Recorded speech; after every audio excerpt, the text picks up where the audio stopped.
तो guys welcome back to my blog. आज हम बात करने वाले एक इलेक्ट्रिकल टॉपिक पे, charging point. Charging point transformer कहाँ होता है, क्यों लगता है, उसका क्या काम होता है, क्यों लगाया जाता है, जिस हम पे हम बात करने वाले हैं।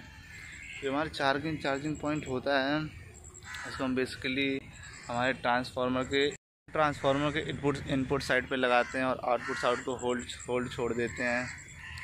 और इसको हम क्यों करते हैं ऐसा, इनपुट साइड पे ही क्यों लगाते हैं, आउटपुट साइड को क्यों होल्ड छोड़ते हैं, इसका एक रीज़न है। हमारे दो टाइप के ट्रांसफार्मर होते हैं, dry transformer, oil type transformer. दो टाइप के ट्रांसफार्मर होते हैं। और जब हम किसी नए ट्रांसफार्मर का इंस्टॉलेशन करते हैं या फिर किसी ट्रांसफार्मर का मेंटेनेंस करते, तो उस समय ना हमारे ट्रांसफार्मर के अंदर वो मॉइस्चर घुस जाता है। तो मोस्टली उस मॉइस्चर को बाहर निकालने के लिए हम किसी ट्रांसफार्मर को कभी हम उसको टाइट करते हैं। जब उसको हम पूरा पैक करते हैं तो कभी वो हल्का सा नेट ढीला रह जाता है।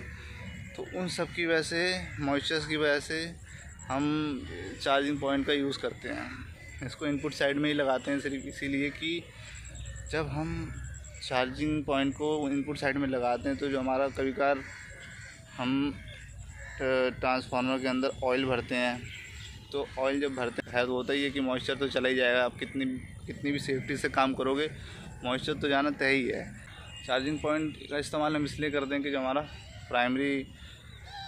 जो हमारा ट्रांसफार्मर की जो हमने इनपुट साइड पर हमने जो सप्लाई दी है, जब इनपुट साइड पे देंगे तो हमारी जो वाइंडिंग्स होती है उसके अंदर मैग्नेटिक फील्ड जनरेट होती है। तो मैग्नेटिक फील्ड जब जनरेट होती है तो हीट होती है।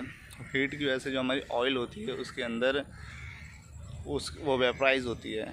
ऑयल के अंदर जो मॉइस्चर होता है वो वेपराइज होता है, जिसकी वजह से हमारा ऑयल के जो मॉइस्चर्स हैं सारे बाहर आ जाते हैं। इसकी वजह से हम चार्जिंग पॉइंट का यूज़ करते हैं और इस मेथड का यूज़ करते हैं कि इनपुट पे हमें सप्लाई देनी चाहिए। आउटपुट पे हम कोई लोड इसीलिए नहीं कनेक्ट करते हैं कि अगर कनेक्ट कर देंगे तो फिर कोई फ़ायदा नहीं है।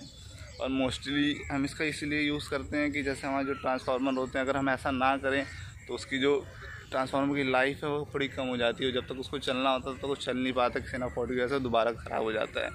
तो बेसिकली इसी के लिए हम इसका यूज़ करते हैं, इसलिए इसका यूज़ करते हैं ताकि उसमें कोई फॉल्ट ना हो सके।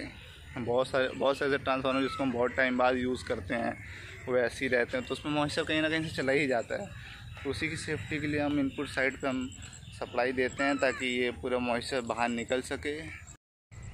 और इसका यूज़ हम इसलिए भी करते हैं, ट्रांसफार्मर के वाइंडिंग के बीच में इंसुलेशन बनी रहे, इसके लिए हम इसका यूज़ करते हैं चार्जिंग पॉइंट मेथड का। कि अगर मान लो मॉइस्चर चला गया वाइंडिंग में जब हम सप्लाई देते हैं तो मैग्नेटिक फील्ड जनरेट होती है। तो इसके बीच में अलग अलग वाइंडिंग्स होती हैं जिसके बीच में इंसुलेशन ख़राब हो सकता है। अगर मॉइस्चर हुआ, कुछ भी हो सकता है, मॉइस्चर के अलावा कोई और पार्टिकल्स भी चले गए तो प्रॉब्लम्स हो सकती है। तो इसी के लिए हम कभी भी ट्रांसफार्मर का इंस्टॉलेशन करते हैं या फिर कहीं पुराना ट्रांसफार्मर बहुत टाइम से चला नहीं, उसको हम रीजनरेट करते हैं, तो ये ऐसा होता है। तो इसके लिए हम चार्जिंग पॉइंट का यूज़ करते हैं और ये इनपुट साइड पे ही कनेक्ट करते हैं, और आउटपुट साइड को ऐसे ही छोड़ देते हैं एज इट इज़। सो इसीलिए चार्जिंग पॉइंट का यूज़ करते हैं हम सिंपली, और ज़्यादा कुछ है नहीं।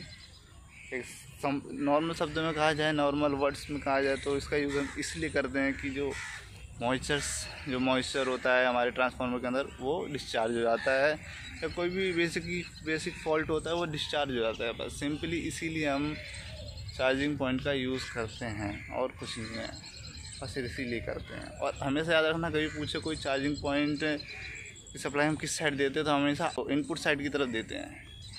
जब भी हम सप्लाई देते हैं, चार्जिंग पॉइंट का मेथड यूज़ करते हैं तो हम इनपुट साइड की तरफ ही सप्लाई देते हैं। ठीक है, ये बता देना। ठीक है, मिलते हैं अगली वीडियो में।